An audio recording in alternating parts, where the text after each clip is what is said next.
Magandang gabi, Philippine Air Force. Alamin natin ang magiging lagay at taya ng panahon ngayong araw ng Lunes, July 20, 2026 at sa mga susunod na mga araw.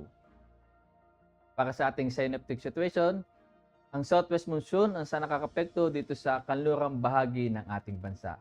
At based sa satellite image, meron tayong cloud cluster dito sa silangang bahagi ng Visayas at Mindanao. At based sa forecast, mataas ang chance nito na maging isang ganap na low pressure area sa loob ng 24 hours.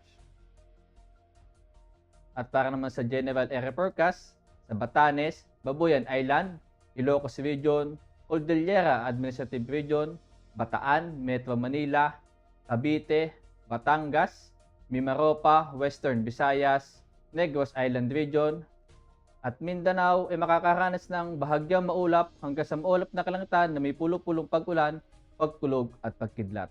Habang sa natitirang bahagi ng ating bansa ay makakaranas ng bahagyang maulap hanggang sa maulap na kalangitan na may pulo-pulong pag-ulan, pagkulog at pagkidlat, dulot naman ng localized thunderstorm.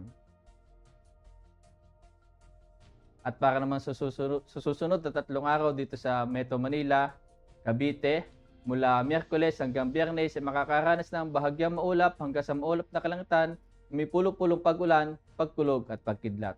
At pagdating naman dito sa Lipa City, mula Miyerkules hanggang Huwebes ay makakaranas ng bahagyang maulap hanggang sa maulap na kalangitan na may pulo-pulong pag-ulan, pagkulog at pagkidlat. At pagdating naman ng Biyernes ay makakaranas ng maulap na kalangitan na may kalat-kalat na pag-ulan, pagkulog at pagkidlat.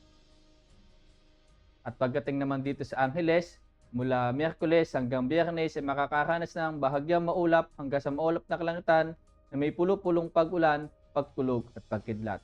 At pagdating naman dito sa Puerto Princesa, Kalayaan Island, Mactan, Zamboanga at Davao mula Miyerkules hanggang Biyernes ay makakaranas ng maulap na kalangitan na may kalat-kalat na pag-ulan, pagkulog at pagkidlat. Ang araw ay lulubog mamayang 6:29 PM at sisikat bukas ng umaga ng 5:37 AM. Para naman sa moon illumination, meron tayong 40% increasing. At para manatiling updated sa lagay at taya ng panahon, i-follow lamang ang Air Force Weather Center sa aming mga official social media accounts. Sa ngalan ng aming commanding officer na si Colonel Hermelino T. Calubiran Jr., PAP JC, ako si A2C Ebercy Amazona, your weather broadcaster ng Air Force Weather Center. Muli, magandang gabi, Philippine Air Force.